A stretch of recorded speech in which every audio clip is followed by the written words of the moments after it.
लड़ाई बिना हथियार के उपन्यास हिंदी में Rahul Pandey self published by author in 2019. All promoting contents, screenplay and dialogues are reserved through author Mr. Rahul Pandey 2018. Copyright @ Rahul Pandey 2018. पुस्तक की कल्पना के स्वयं रचयिता एवं सर्वाधिकार लेखक राहुल पांडे के पहचान पर दर्ज यह टाइटल एवं कथानक अवतरण का संपूर्ण मालिकाना हक लेखक के पक्ष में निहित है।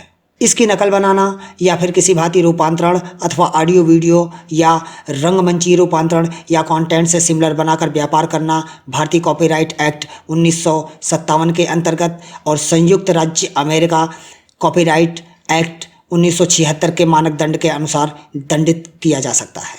All promoting contents, screenplay and dialogues are reserved through author Mr. Rahul Pandey 2018। दृश्यांक 39। लक्ष्य और मिस्टर डीन का रोड मैप पर एक और निर्णय। उस उड़ती प्लेन में स्थित लाल पर्दे की ओट के पीछे सोफे पर विराजमान मिस्टर डीन, जिनसे चिपक कर वही जर्मन एयर होस्टेस जो उनकी टाई संवारते हुए अपनी कामुकी अदाओं से उन्हें रिझाने में निरंतर प्रयत्नशील थी, जबकि डीन फिलहाल अभी किसी से बात करने में व्यस्त थे। जस्ट उन्होंने फोन को डिस्कनेक्ट किया और उस जर्मन एयर होस्टेस की ओर को देखते हुए कहा, इसका कोई फायदा नहीं, क्योंकि मैं सिर्फ एक मशीन हूँ, बस मेरा दिल और दिमाग ही सक्रिय हैं, बाकी कुछ नहीं। अंदर इतना है कि गुर्दे और ऐसे शारीरिक हिस्से सक्रिय हैं जिनकी वजह से मैं खाना पीना खा सकता हूँ और अपने आप को फिट रखने के लिए आम इंसानों की तरह दवाइयाँ भी ले सकता हूँ। आप यहाँ अपना वक्त बर्बाद कर रही हैं। अब मुझ में वो भावना नहीं रही, खास तौर से इमली के जाने के बाद तो मैं बिल्कुल भी ऐसा सोच नहीं सकता। इतना कहने के बाद वो सोफे से उठे और सामने रखी मॉड्यूलर डेस्क की ओर को बढ़ने लगे और फिर जवाब में उस एयर होस्टेस ने एक मंद मुस्कान के साथ कहा, इट्स ओके। डीन आगे बढ़ते हुए उस मॉड्यूलर डेस्क के ऊपर अपने लिए एक ग्लास शराब का तैयार कर उसका एक घूंट लेते हुए स्वयं से कहते हुए, शराब का असली नशा तो तभी चढ़ता है जब उसे खुद से बनाया गया हो। कुछ इसी तरह के शब्दों को एक मंद स्वर में बुदबुदाते हुए अपने बाएं हाथ से लक्ष्य को फोन मिलाते हुए वो पुनः उस एयर होस्टेस की ओर को मुड़े और उसे संबोधित करते हुए उससे कहने लगे, और हाँ, मुझे नशा भी होता है, लेकिन मैं एक अर्ध मशीन हूँ। एक बात और, मैंने तुमसे बकवास शुरू करके अपने पूरे 30 सेकंड बर्बाद कर दिए, इसलिए कृपया अब शांत ही रहना। मिस्टर डीन उस एयर होस्टेस से बातों में व्यस्त ही थे कि लक्ष्य का फोन उठ जाता है, पर शायद वो मिस्टर डीन और उस एयर होस्टेस के बीच हुई वार्तालाप को नहीं सुन पाया था, और जैसे ही उसने हेलो कहा, मिस्टर डीन ने तुरंत उसे जवाब देते हुए कहा, लक्ष्य, अब तुम युग को बोल सकते हो कि वो अपने अलगाववादी लोगों की जमात को आगे कर सकता है। हमें हमारे प्लान में चेंज करना होगा, हमें अपने कुछ प्यादे उल्टे चलने होंगे, क्योंकि वो लोग हाई अलर्ट शहरों को अपनी जद में लेने वाले हैं।